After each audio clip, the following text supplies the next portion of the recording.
Thank you so much, Mr. Kruea, for joining us. We are going to get right into it. First question here, very simple starting.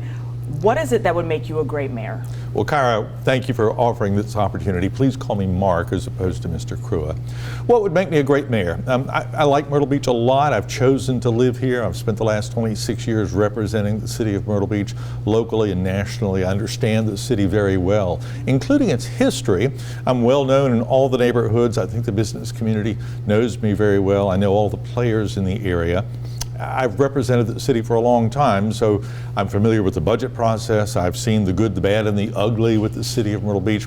I know where we can make improvements. And at this point, I genuinely think that the city's reputation is at stake if we don't make some changes this time around. Certainly we've had a rough summer here. We've compounded some of our problems with the way the city has responded to some of the shootings. The business community reports that business is off. So there are a number of issues that need to be addressed citywide. And I think I have a grasp on those, and I think the public understands the need to make a change at this point. Now, you mentioned businesses. That's where we're going next. There's been a lot of conversation about our local small business owners kind of struggling. How would you work to help support them along with helping them sustain? We need to work with businesses instead of against businesses, and I've got lots of examples of that. Virtually every business you talk to has a story about how hard it is to deal with the city of Myrtle Beach, which honestly I didn't realize it was that difficult. We need to be more first in service than apparently we are. It needs to be more than just a slogan on the vehicles. So we need to make it easy for businesses to work with the city. It shouldn't take 90 days to get a sign permit. It shouldn't take a year to get a building permit. The traffic diversion plan on Aumen Boulevard that they've used every Friday and Saturday during the summer months, starting at 4 o'clock, is unnecessary. The business community has told them that for 3 years, and the city has been deaf to that response. In fact, the last meeting was 3 or 4 weeks ago when the business community spoke up and said, look, our business was down 40% this summer on top of 15 to 20% last year. That's unsustainable. So that traffic diversion makes it look like there's been an incident on Aumen Boulevard. It's driving tourists away. So we genuinely need to work with the businesses. I stopped at my favorite pizza place on Kings Highway about a month ago, had lunch, although I eat there pretty often, and asked the owner on the way out, I said, Tom, how was your summer? And he said, we're down 20%. So the business community has had it rough, and some of that is the city's responsibility. We need to make a business-friendly environment, and I think we can do that. Now, crime, specifically in the downtown area, has been a huge discussion. What do you believe the fundamental issue is, and how do we start about fixing this issue?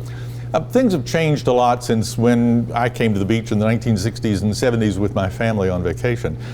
It's a different world, and I understand that, but we're not keeping pace with that. And there are a number of issues. One, we're 50 police officers short and have been for 5 years. They've been in the budget. We've been unable to fill those 50 police positions. Again, diverting traffic on Aumen Boulevard is easy for the city, for the police department, but it's not good enforcement. It's not creating that safe, family-friendly environment that you want to have downtown. Granted, our number of annual murders is a third of what Greensboro's is, for example. We'll have 5 or 6 murders a year in the city. Greensboro will have 15 to 18 probably. But we're Myrtle Beach. People in Ohio, New York, West Virginia, Pennsylvania, North Carolina pay attention to us. They love us maybe more than their own hometowns. So when People magazine covers a shooting on Aumen Boulevard, as they did with that first shooting this year, and then the city takes 4 days to respond to it, that's not a recipe for success. So there are a number of things we need to do. Fill those 50 police positions. It doesn't need to be a police state on Aumen Boulevard. We do need to firmly enforce the laws, but we also need to have police officers who are visible on Aumen Boulevard. And again, that requires filling those vacant positions. Transparency has been a huge conversation just in general, specifically when we're talking about between local city government leaders and our local media. What is your view on that transparency, and how would you work to continue that transparency? What are you seeing?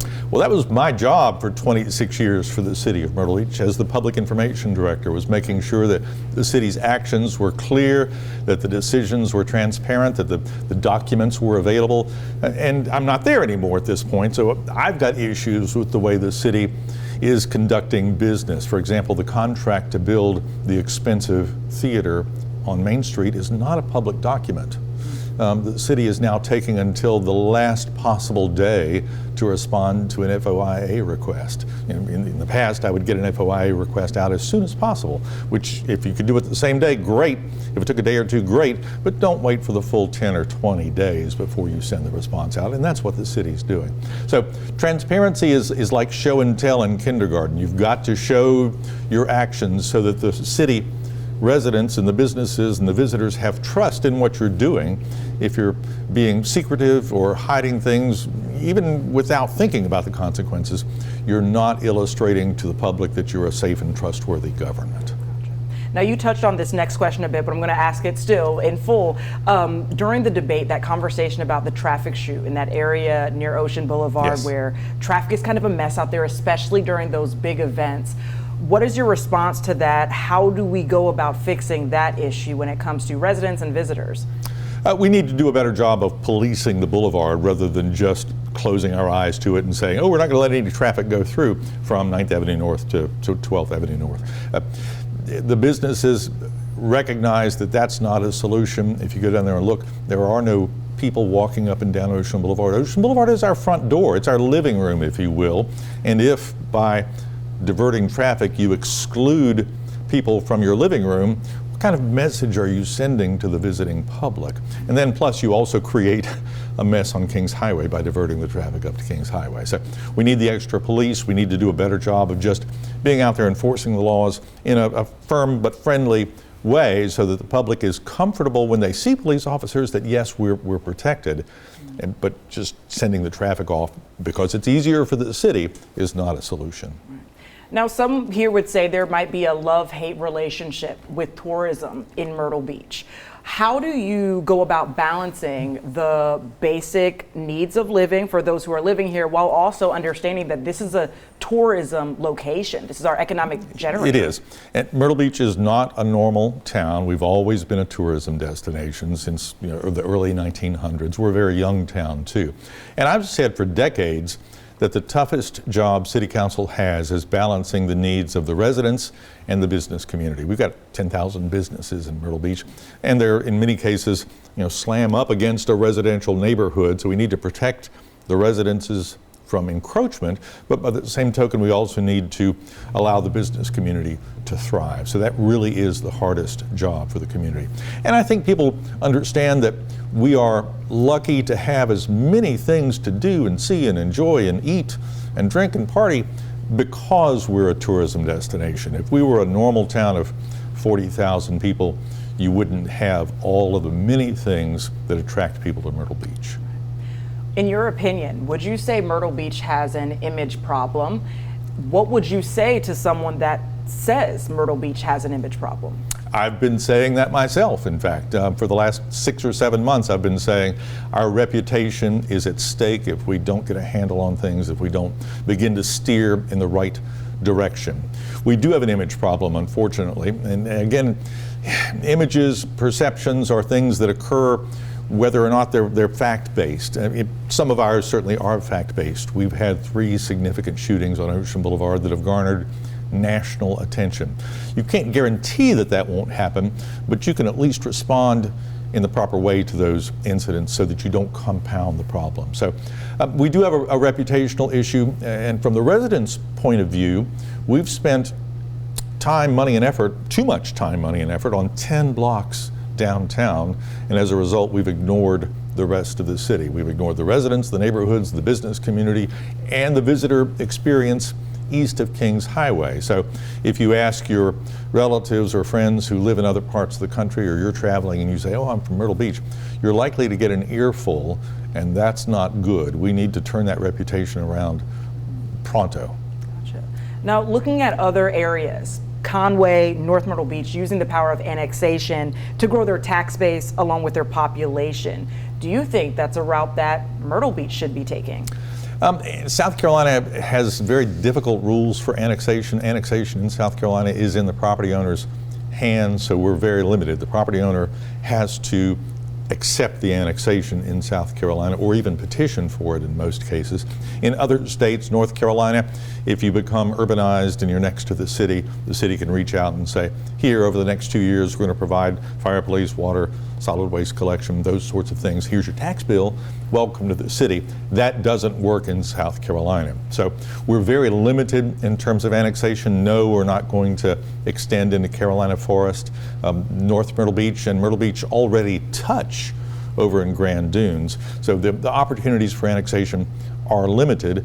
But even though Myrtle Beach is just 2% of Horry County land-wise, we're about 40% of the revenues for Horry County. So we definitely have opportunities, but we need to make sure that we don't spoil those, again, through reputation, through lack of police officers, through those things that we need to address pronto. Now, if you are elected to this position, would you feel like you would want to change any of the major positions that we have in our city government, city administrator, police chief, these things? Those are discussions that we need to have. Those are conversations that need to occur. I have said that the city council has not done an annual review for the manager in 7 or 8 years. The manager is literally the CEO of the corporation. It's a $360 million corporation. But we've not done an annual review of the manager in a while.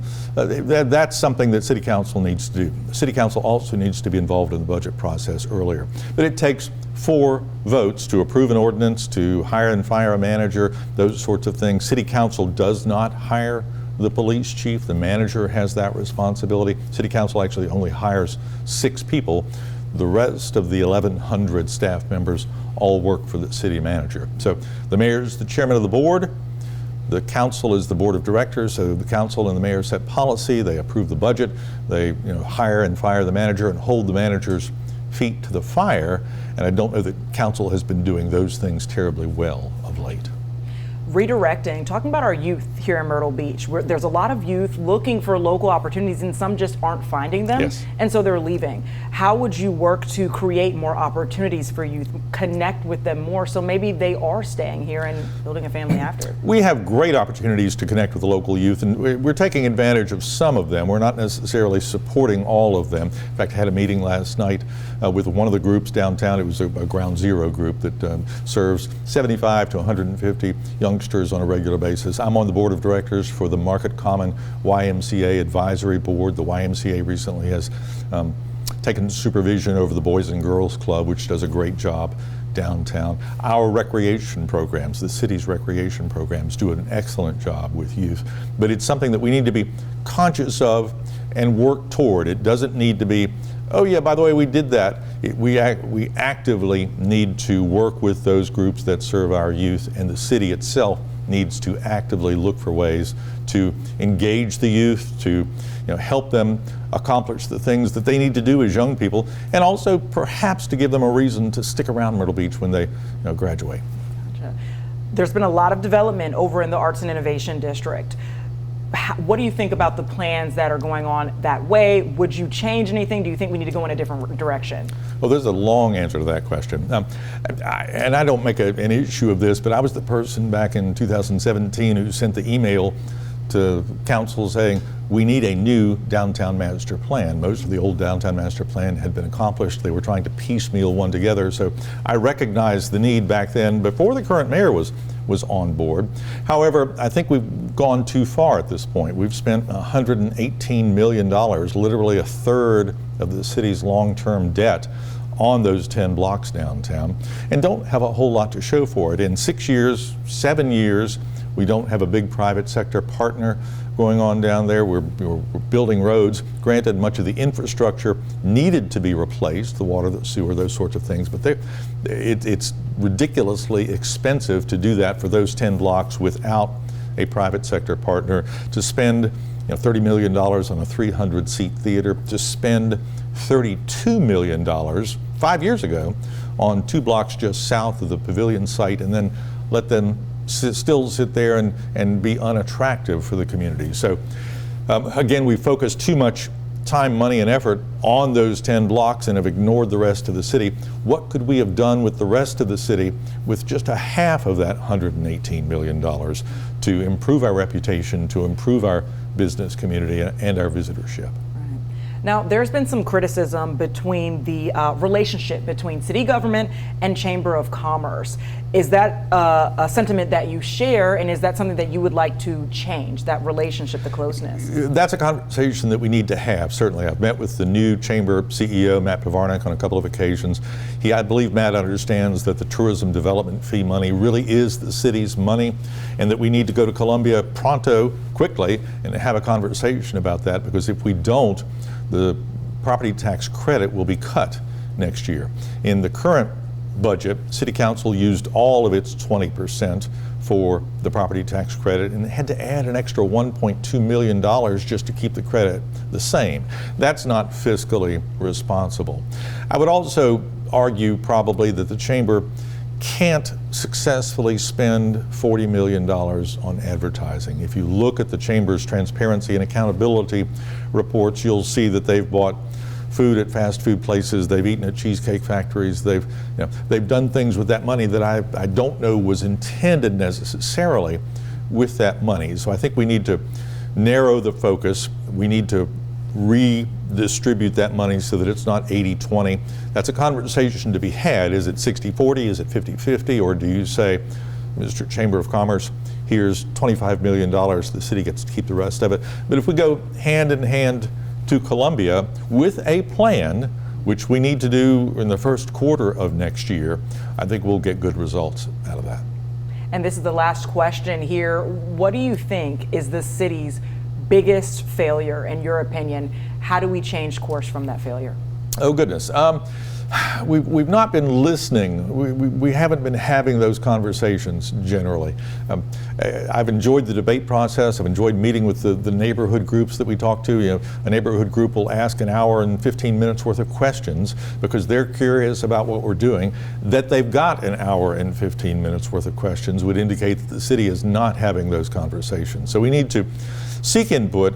We need to work more collaboratively with the Chamber, with our youth groups, with the business community. So generally speaking, we need to listen to the residents, put the residents first, work with the businesses, not against the businesses. We need to consider that tourism is our big economic engine and make sure that we've got a great visitor experience here. And look at the whole city. That's where we've fallen apart. I'm getting around to the answer to the question. We need a whole city plan instead of a 10-block plan downtown. The city is much more than those 10 blocks. If we succeed with those 10 blocks, will that make Myrtle Beach? No. If we spend another $200 or $300 million on those 10 blocks, will that break Myrtle Beach? That's a legitimate question. So I think we need to have a whole city vision. We need to bring back the sense of community that once existed. We need to have these conversations that have occurred during the election cycle. They need to continue all the time. Thank you so much, Mark, for joining us.